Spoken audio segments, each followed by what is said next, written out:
based on illusions will crash eventually on the rocks of Middle Eastern reality. And that the only peace that will endure is one that is based on reality, on unshakable facts. I think for there to be peace, the Palestinians will have to accept some basic realities. The first is that while Israel is prepared to make generous compromises for peace, it cannot go back to the 1967 lines, because these lines are indefensible, because they don't take into account certain changes that have taken place on the ground, demographic changes that have taken place over the last 44 years. Remember that before 1967, Israel was all of 9 miles wide, was half the width of the Washington Beltway.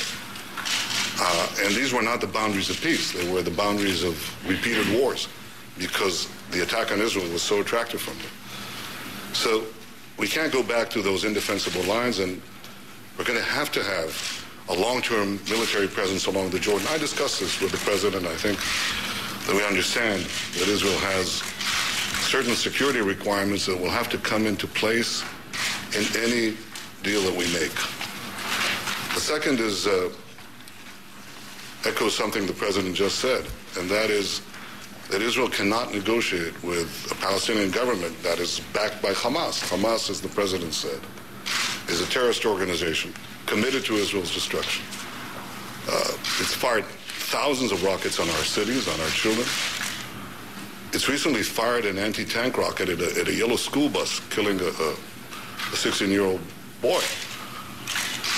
And Hamas has just attacked you, Mr. President, and the United States for ridding the world of bin Laden.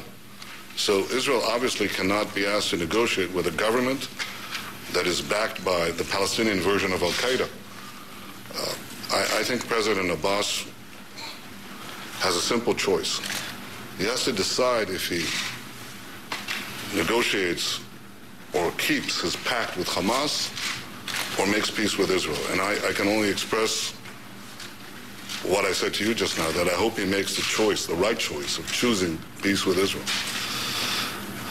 The third reality is that the Palestinian refugee problem will have to be resolved in the context of a Palestinian state, but certainly not in the borders of Israel.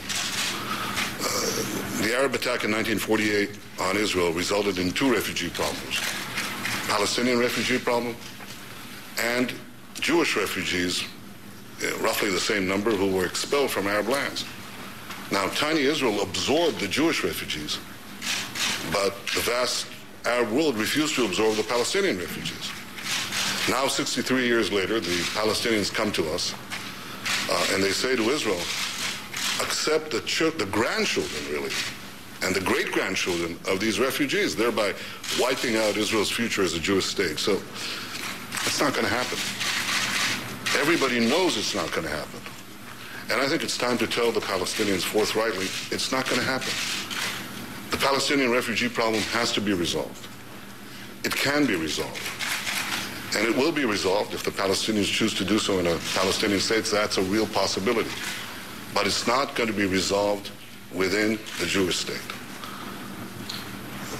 The President and I discussed all these issues, and I think we may have differences here and there, but I think there's an overall direction that we wish to work together to pursue a real, genuine peace between Israel and its Palestinian neighbors, a peace that is defensible. Mr. President, you're the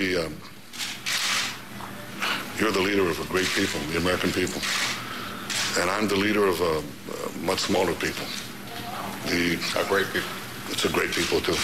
It's the ancient nation of Israel. And, you know, we've been around for almost 4,000 years. We've experienced struggle and suffering like no other people.